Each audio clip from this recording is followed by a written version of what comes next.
first one. My son is going to middle school this year. Yes, we're in the same boat. And in this case, is in an ASD self-contained classroom. My question is, what are some things that we can do to help him to adjust to his new setting? It's a big deal. It is it's really important, and especially since this is an ASD self-contained classroom, I have tons of feedback. So the first thing is, I generally, and this is perhaps a bias I have, but I generally don't, and it's because I'm older too, I don't know really, things may have improved pretty significantly over the last few years, but from my perspective, I'm always really worried about like special education self-contained classrooms. So the first thing I really want to suggest to you is that you do an observation pretty regularly. You don't just start out with one observation. You do observations pretty regularly, and I don't know what the policy is with your school, whether you have to give them notice that you're coming, but legally you are allowed to drop in 20 minutes at a time, each time, without necessarily having made an appointment if your child is in there.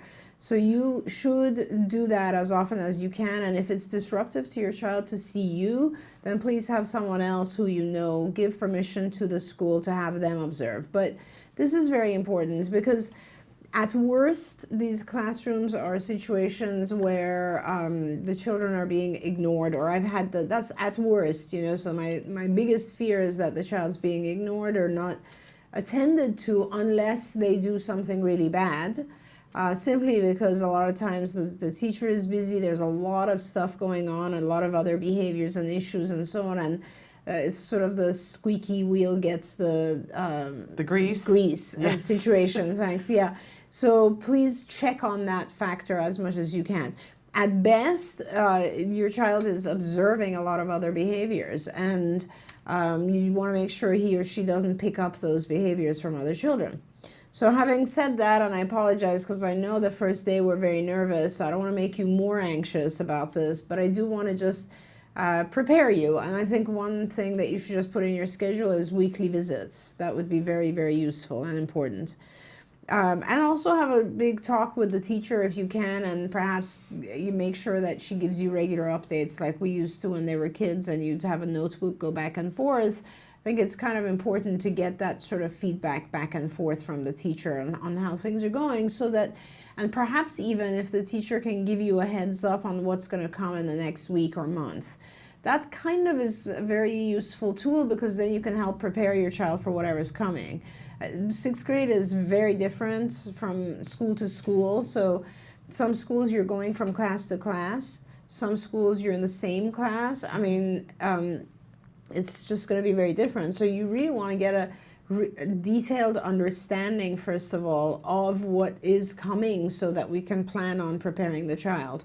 Don't make assumptions, have regular meetings with the teacher and find out what's coming.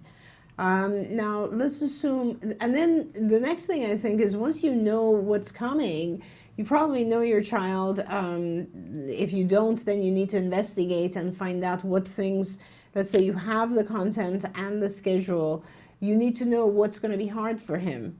What are the things that are going to be of particular importance for you to prepare him for? So, does he do particularly poorly if it's a noisy environment, let's say? So then you should be concerned about, let's say, music class, if he's in that.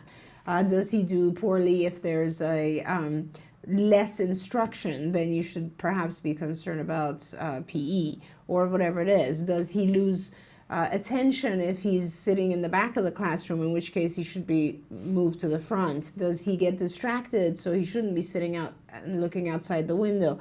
I mean, you kind of need to correlate now what you know about the program agenda and curriculum with what your child's skills are, so that you can see what the weak areas are and work on those.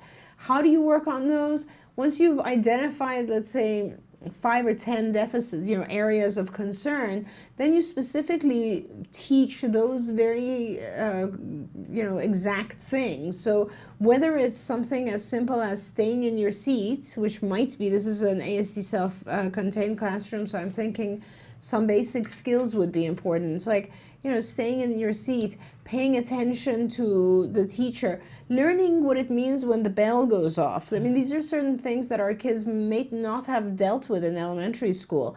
Knowing how to, depending on the type, this is a ASD classroom, so there's going to be a couple of aides in the classroom, but still the child will have to, let's say, put their stuff away in a locker and then go back and sit down.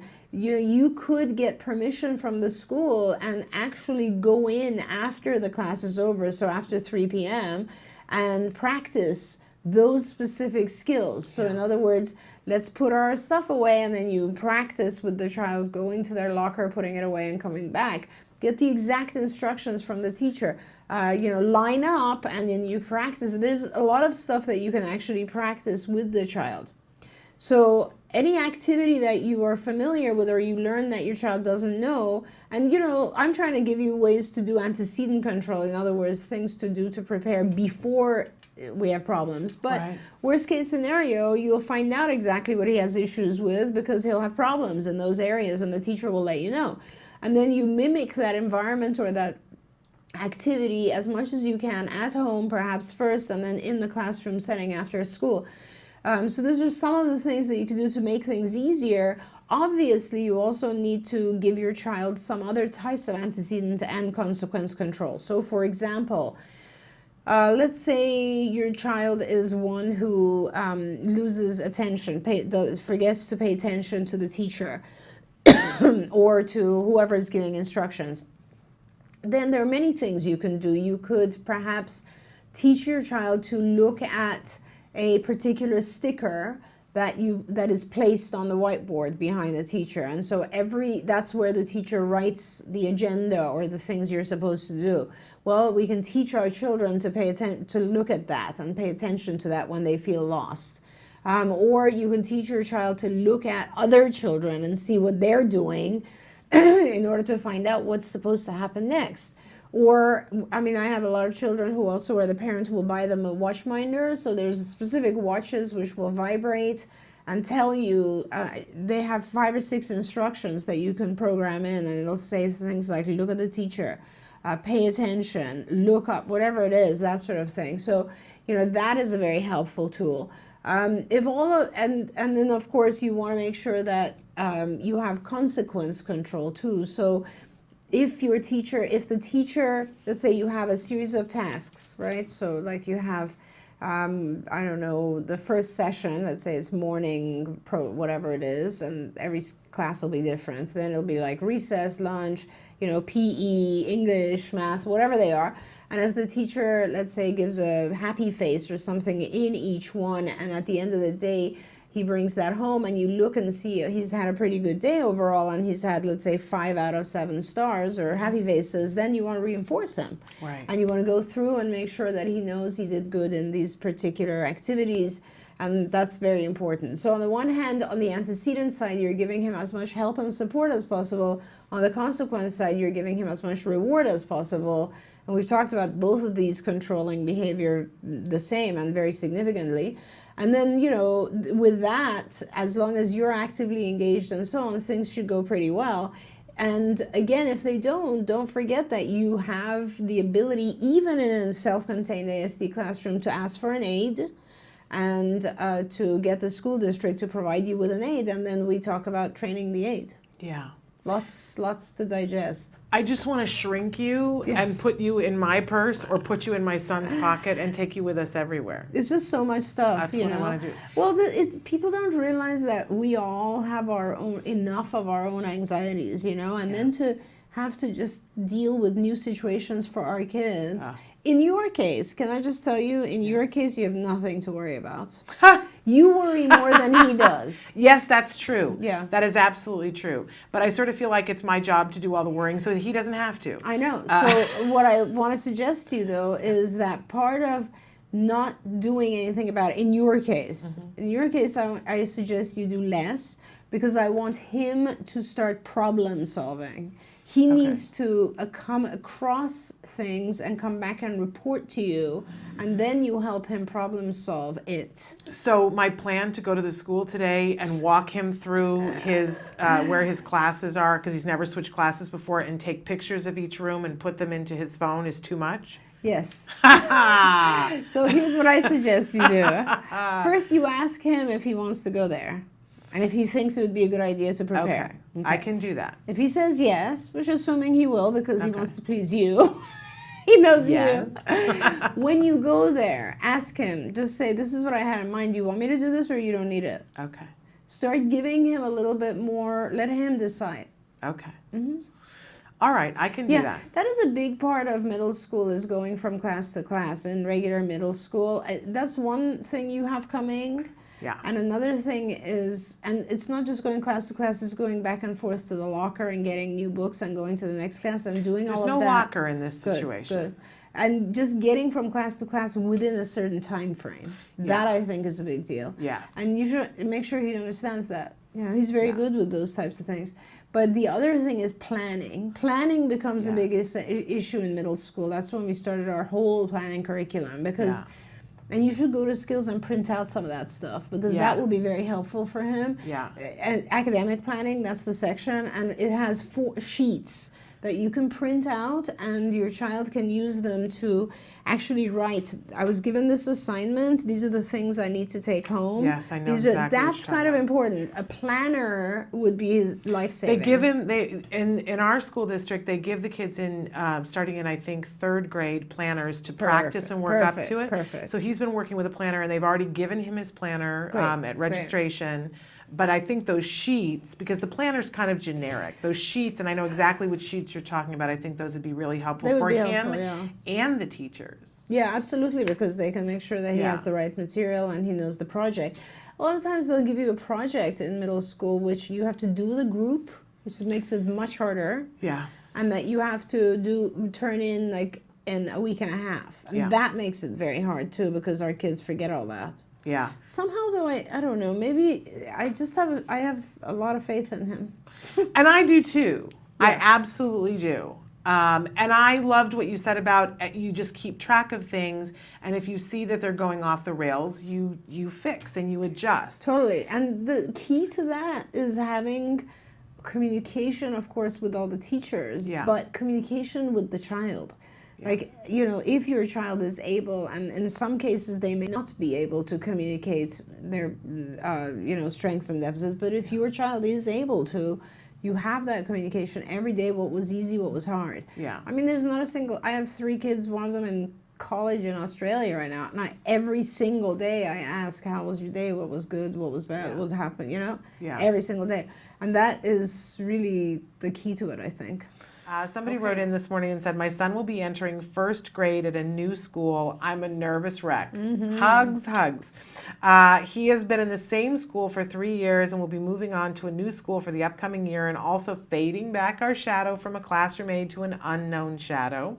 What type of activities can we facilitate or encourage at school to help develop and foster new friendships with his new classmates?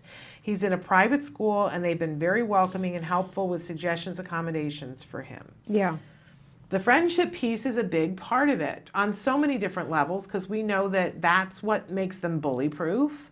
That makes them have more social skills interactions, and they enjoy it more. Oh my God. So how do we get there, Dr. Granpeesheh? It's the hardest thing. It's the most important thing. You know, I look at my kids, and I have to, you know, they're friends, good friends, make all the difference, you know, all the difference. And so I really think it's one of the most important things for our kids, no matter what age they are. I think at the younger age, and even ongoing, I guess, at middle school, I mean, the main thing you can do at this point, and I think studies have shown this as well. I have actually a few suggestions now, just thinking about it. One thing is you need to get the kids to be very comfortable and come over to your place. So, you know, usually we're going to school in an area where everybody resides, so it's the local school. And if you can, you'll have to be an involved parent and get to know other parents and try to get them to allow your children over and be the cool parent of the neighborhood if you can, which means, you know, if you have a swimming pool, swim parties or just summer parties, or, you know, like make a cool thing like, I don't know, Tuesday popsicles and have everybody come after school there and get popsicles or whatever it is, but you need to be the cool parent. And so that everyone wants to come over. So that's very, very important. Second thing is you're going to want to pick a couple of kids who will show up in the next maybe couple of weeks or months to be the great kids who want to help other kids. There's always one or two or three kids in the classroom who are just, you know, they care and are extremely empathetic and great sweethearts. And usually it's a girl who has maybe a younger brother or something and likes being a teacher, you know. That's the kind of kid you want around. Or depending on the age of your child, sometimes you want same-sex kids, so like you might want boys to come over, but you'll want to pick one or two who are able to maintain the relationship. And sometimes you're looking at kids who might be just sort of have the same skills and deficits, you know, like I admire very much how in the past, of course, we used to say, like, you know, I don't know, computer club or something, but there's always kids who are kind of have some of the skill sets of individuals with Asperger's, and they all get along and they're maybe, you know, communicate together very well. And I have to say, you at this age, we're fortunate, because if you look at our generation and when we were kids, social behavior was completely different. Social behavior, for a girl, it was a lot of imagination, and for a boy, it was a lot of physical activity and athletics. And that's kind of how social activities merged. Even 10 years ago, you look at that, it still is like the athletes were and so on. Now, it's not anymore. It's more, there's a huge place for people who want to just communicate with each other on the computer. So gaming has become a huge thing, and our kids are, of course, usually very good at that stuff. So there's a different, I guess, social group that your child can usually enter now. I love it. You know, I think the gamers, like the gamers here at CARD, they just speak a different language, you know, and my son gets involved with them sometimes, and I'm just amazed that the way they communicate and interact is so different nowadays with online technology and gaming and stuff. It's completely different. And it's not as stigmatizing as it was maybe 15 years ago. You know, not now at all. If you're going to Comic-Con and you're a tech geek at Comic-Con and you're dressed in you know, the cosplay thing, it's kind of cool. It's extremely cool. In fact, it's like a challenge to get to Comic-Con. Like, people go and line up 3 days ahead of time. So it's like a major awesome thing nowadays to be a techie or a gamer or whatever it is. So, and our kids therefore have a better chance of fitting in that sense. So, you know, and that brings me to the topic. So, you know, so the second point, let's just conclude, was that you want a couple of people who become closer and become friends with your child. And those are the people that will then prevent bullying, will never let your child be alone, because they will always have a partner. And I have to tell you, there's so many studies on just that fact alone, the amount of courage we gain by just having one other person. It doesn't matter if the other person is even a much younger child or whatever it is, but by having another person with us, we become so much more brave and have so much more self-esteem in group activities. So this is very important, to have one or two other kids that your child can bond with. And then that's the kid that you take on special activities. You go to the movies, you take your child and that child, you go to the movies, you go to parks, you do, you know, fun things, you get them engaged with each other somehow. That's the second thing. First thing is the larger group. Second thing is the smaller group. Third thing is you want to make sure your child has the ability, obviously, to communicate. So there are certain skills, and it's too much to go into here, but obviously social communication has its own rules, and these are very important rules, and we've often talked about them here. And you can see these rules on skills, obviously, in the social curriculum, but just social communication, things like knowing when you've been talking about a topic too long, like being able to read people's expressions in response to what you're doing, giving enough eye contact to notice when people are talking to you, understanding when they're about to walk away, how to repair a conversation, all that kind of stuff becomes extremely important, and those are things we have to work on. And even though our kids may do pretty well, we really need to actively get back into it and start working on those specific things, because all you're doing is giving the child some tools that will help them ongoing. So that's very important, is just dealing with the content. And of course, I always refer people to skills because it has an assessment. And especially our advanced cognition skills section, which is the social and cognitive and executive functioning areas, all you really have to do is answer a series of questions. It'll tell you exactly what to work on for your child to succeed in those areas. We also just started a collaboration with UCLA. I don't know if you heard this morning, I was saying, is the Peers program. So we're having various people at CARD train in the Peers program, which is a social skills program for individuals on the spectrum, but more higher functioning individuals, which this would, I think, pertain to. And that is where it's, it has been a very successful program, and we're going to have Cardians trained to provide it at our centers, first for a research program and then later across the board. Wonderful. And I think those types of social skills groups really help, because it's almost like the skills that the child learned will now be put in practice, because you have other children there, and the whole thing is just practicing those skills and realizing that others have the same benefits perhaps, or can overcome them and get in groups. Now, old studies, and this is the final one, I'll take a breath after this. But I've been interested in social skills for as long as I've been interested in autism. It was my dissertation. I'm very into this.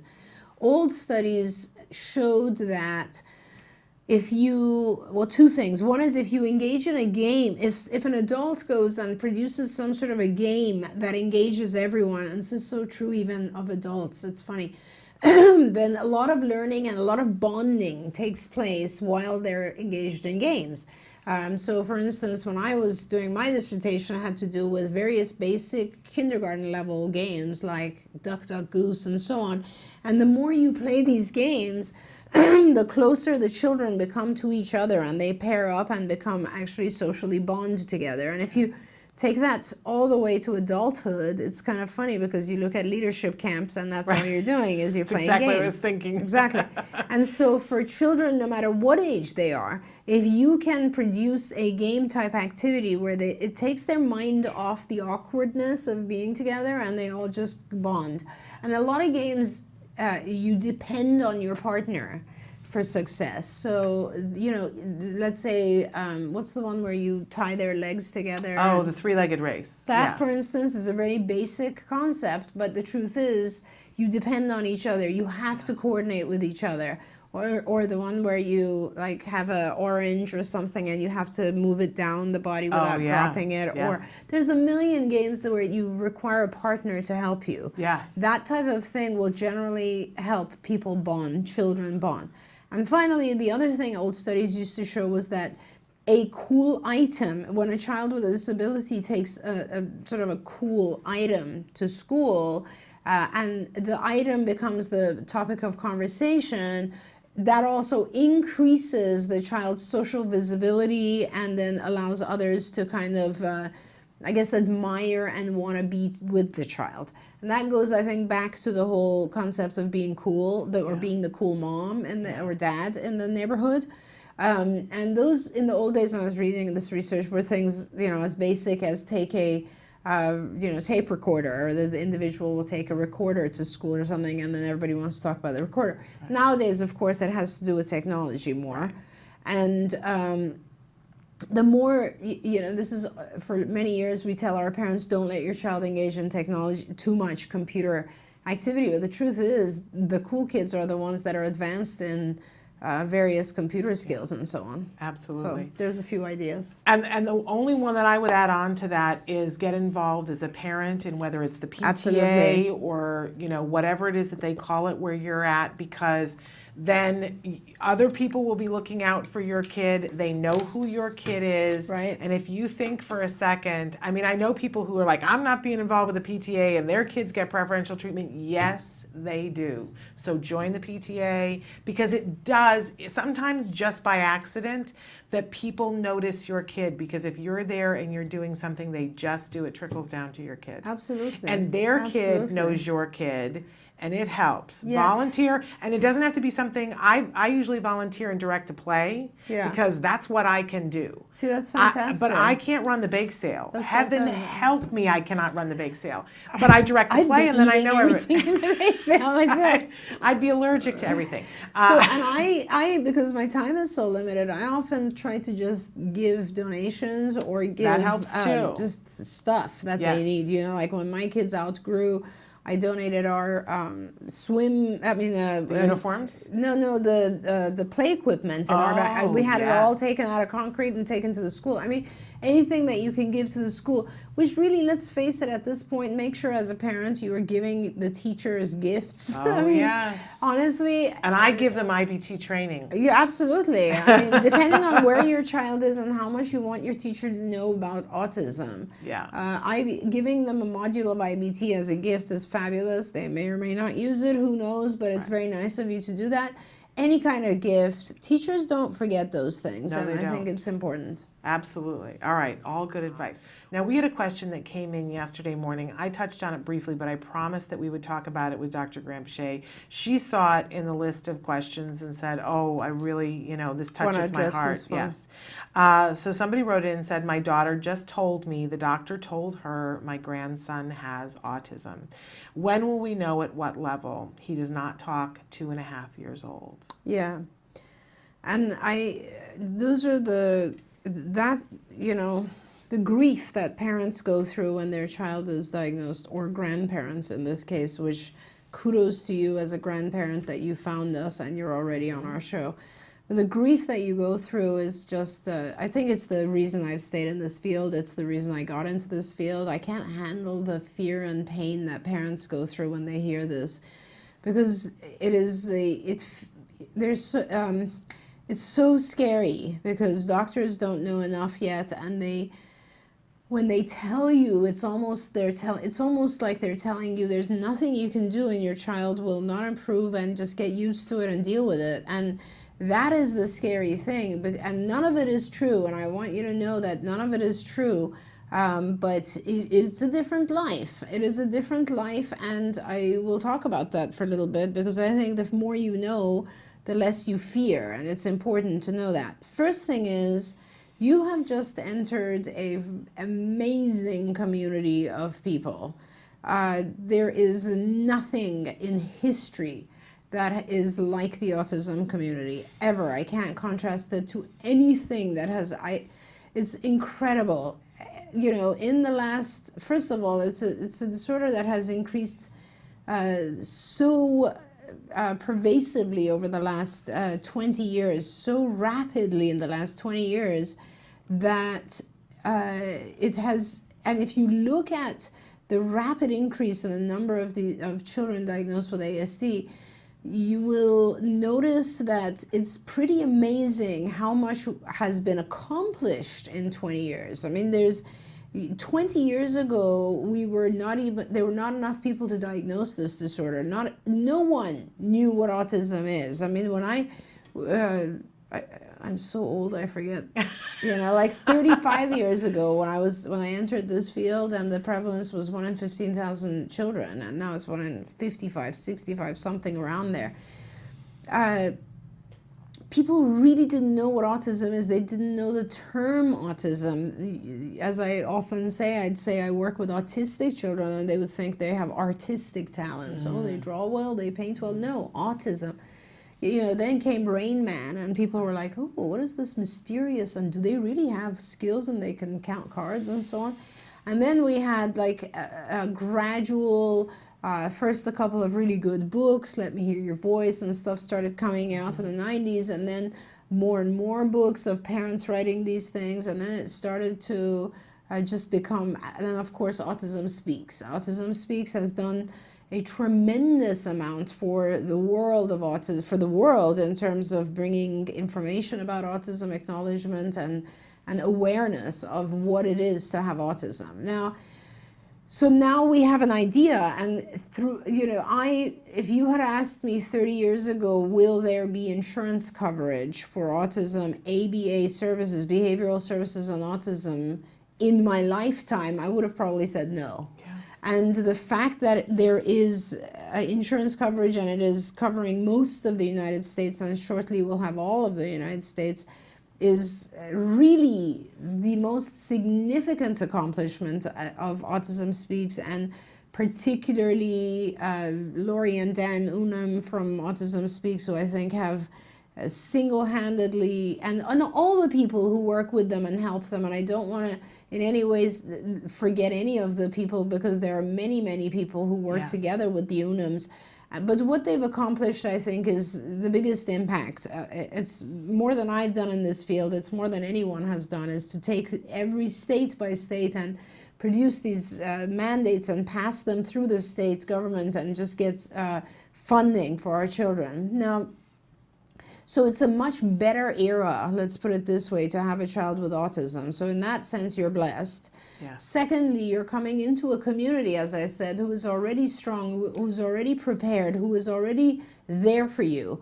There are so many parents who, because the growth has been so rapid, parents have had to be the champions. They've had to produce these things. The Unums are parents. Every parent, look at Shannon. I mean, anything that has happened in autism that is amazing and cool is a parent. And that's probably the case with most disorders and most other things. But the parents in autism have driven this field forward, 100 years, not 20 years. They've done so much in this short period of time that you have a huge support system. You're not entering the world of fear. You're entering the world of strength. You're entering a world where parents are courageous and strong and not afraid to get what their children need, and professionals have improved. I know so much more now than I did 30 years ago. I'm recovering so many more children. There's so much medical support now, and in terms of nutritional support, and there's just a million things you can do. So I hope what I'm trying to get across here is that I hope you have less fear than one would 30 years ago. 30 years ago, it was really a mystery, and that was why I stayed in this field, because it was very hard for me to tell parents who would come to my office at UCLA crying. It was very hard for me to say, oh, you'll be fine. There's so many people who will help you. I felt like there was no one who could help them, and I had to help them, and I had to stay. How could I leave? I had to stay in this profession, and I had to hold on to them, Mm-hmm. But now there's a whole world of people who will help you. You have excellent physicians, you have excellent ABA providers all over the world, you have insurance coverage, you have families who are helping, you have the FEET groups. There's a whole world of support. So the very first thing I want to tell you is, don't be scared. And tell your daughter not to be scared. There's nothing to be scared about. It's a different journey. It's a cool journey in a different sense. We often, when we don't have these things, it's almost like our lives go too fast. You're just running, going to work, coming back, going to work, coming back, dealing with your problems and so on. When you have a child with autism, it slows you down. It forces you to focus on what's important. I'm a parent of 3 children, thank God, all typically developing, but I have to go back to my baby books to remember what the first word was and when it occurred, right, for each child. Let me tell you, parents of kids with autism, never forget that, because it takes work to get there, and once you're there, it's a bigger achievement for you and for your child. So, it's a different journey. It's a kind of a slower paced journey, but because it's slower paced, you can enjoy the view better. You can enjoy the accomplishments. You get much closer to your child than any other parent ever will. Much, much closer. The relationship you have with Jem is not a typical relationship. No. Most parents aren't familiar with, they don't know what's going on with their teenage kids. They have maybe 5% of their lives, kids in the autism world, as they become so tied to the parents, and the parents are their best friends. So that's a cool part of it. That's a different part of it. And most importantly, I think, is never ever give up on your child. Never let anyone tell you they can't do it. Now, let me tell you something, and this is the truth, an absolute truth from the bottom of my heart. To this day, and we're in 2015, I still hear the same thing I heard back in 1978, which is, oh, you know, it's better for you. There are still some professionals, there are still some teachers, still some doctors, still some whatever people who will say, oh, give up. Children with autism never recover. Children with autism, it's better for you to just save your money because he's going to need it lifelong. You know what? That is just completely not true. None of that is true. Children with autism learn just like typically developing children do. They just learn differently. They learn with different tools. They have a different language. And that language is ABA. It's behavior analysis, applied behavior analysis. No matter what else you do with your child, get them on an ABA program and do it fast and do it intensely. I don't care if someone tells you do 5 hours of ABA. This is not speech therapy we're talking about, or OT. This is, you're teaching your child a language that they will use to learn everything. So get them fluent in that language. Now, whether during the course of 3 or 4 years of intensive ABA, your child completely comes out of the autism diagnosis or doesn't, which, you know, more than half kids don't, but what will happen is you've now taught them a way to learn. It's not about just the content they learn. It's about all the ways they learn to attend. They learn to behave. They learn not to throw a tantrum whenever they want something. They learn to ask for things. They learn how to pay attention to people. They learn how to, you know, that if they do something good, it will be rewarded. They learn a lot of very key life skills from ABA, and that needs to happen in the early years. So your grandchild is now 2.5 years old. Perfect time. You have the diagnosis. Fantastic. Get into an ABA program. Get that started, because at 2.5, what you'll be doing is you'll be teaching the team of therapists who come and work with the child will be teaching him things like compliance, like come here, sit down, look at me, pay attention, start imitating these sounds, start labeling these objects, labeling actions, start asking for things. That's called manding. Start labeling things, tacting. Start telling me about stuff when I'm not there. A million things, and you will do a comprehensive ABA program with your child, with your grandchild. And once that gets started, or as soon as possible, you will also do go find a nice pediatrician who has a lot of knowledge about autism and do a bunch of testing to make sure your child is not toxic, not having an overload of toxicity, that your child doesn't have yeast issues, because some of our kids do, that your child doesn't have gastrointestinal inflammation, because some of our kids do. Our kids tend to have various, sometimes, and not always, many of our kids are perfectly healthy, but some of our kids have some issues with the foods they eat, and how they digest these foods and what they're allergic to. And it's very important that because your child has autism, you don't ignore these other things. That's critical. So you need to pay attention to all these other things, because those are the things that are making your child feel better. And that's important, because think of it as 3 to 4 years of intensive tutoring your child's going to get from their ABA program. That means they better be feeling good, and they better sleep well. If the child isn't sleeping well, that's a big issue. Pay attention to that.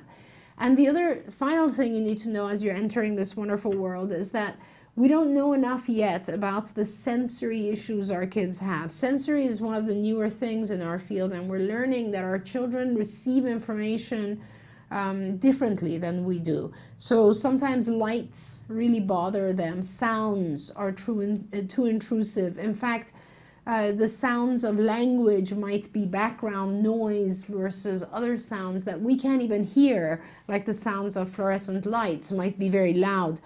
So their sensory input, we find, is often different than ours. And pay attention to that with your grandchild, because that affects how the child learns. And that will obviously be something that a really good ABA provider or perhaps a good occupational therapist can help you with. So in sum, what you will hope to do now for your grandchild is get them a good medical evaluation, find out if there's any illnesses that need to be dealt with, if there's a need for medication, that's important, if you need something as simple as melatonin for sleep or whatever it might be, find all that out. In that evaluation, you'll also identify if the child has anxiety and whether or not you need to deal with those issues, and that's all important. Identify your child's sensory input issues, because the way you learn has to do with your senses. Every information you receive has to do with your senses. So you're either, some of our kids don't see things properly, sometimes they don't hear things properly, and that's going to affect how you teach them. So make sure you take into consideration the sensory input stuff. And once you have that stuff under control and you have the child on a healthy diet, perhaps any diet is healthy for them, I don't know, but most of the time nowadays with all the toxins in our foods, you have to have different diets. But then on top of that, you want to make sure that, so they're not receiving things that produce an allergic reaction or produce lethargy for the child or so on.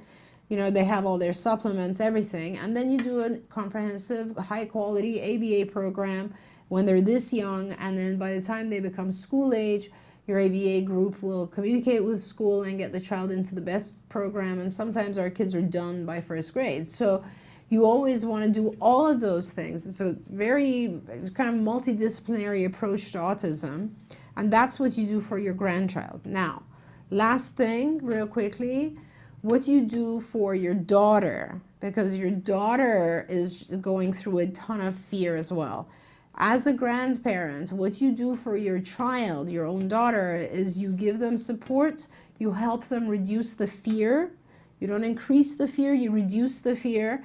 You find resources for your daughter. You tell them to watch Shannon's program, this show. You tell them to connect with, you help your daughter find the best ABA provider, the best physician. You spend as much time as you can finding that information out.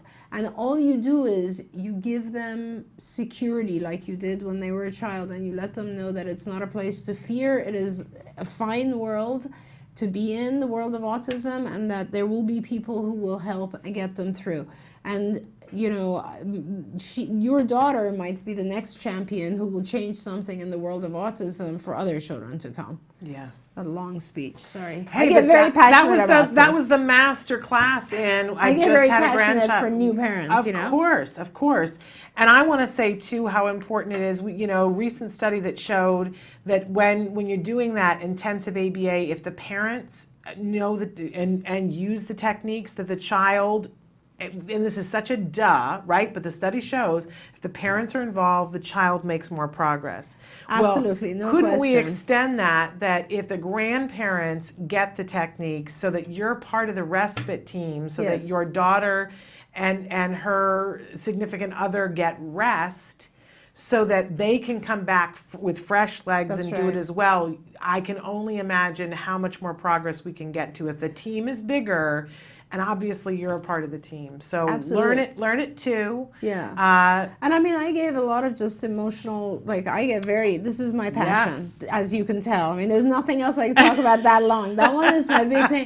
But everything I've done in the last 20, 25, 30 years is for that. That's why we have a program, an IBT, Institute for Behavioral Training. There's massive Yes. training on there for yourself, for your daughter. There's programs for parents where you can learn how to deal with autism and how to teach your grandchild. Skills, which is a program that allows you to see the skills and deficits of your child and exactly what things they need to learn. I mean, I really want to give you resources. So, stay in touch with us and we'll try to direct you to whatever's out there. We don't know where you live, but there's something good wherever you are. Absolutely. And essentially we're out of time here. I'm sorry. I went on and on about that one, I know, but no, as I said, that's the master class of, this is what you do if you've just gotten the diagnosis. Right. And it can feel overwhelming, but it doesn't have to be. And of course there is hope. What is that beautiful poem, that some of the families share about being in Holland versus Italy. Oh yes, look up the story of Welcome to Holland. Yeah, that's a I great love that thing. yeah, it's just it's a tearjerker for sure, but it's just such a great way of describing. You wanted to go to Italy, but you're now in Holland. That's a beautiful and country too. Holland is beautiful, and there Yeah. are things to have in Holland that weren't in Italy. Exactly. Right. We've actually done that. You can search through our videos for Welcome to Holland, or you can just search it on the web to read what one mom wrote. I love it. It's a beautiful, beautiful piece.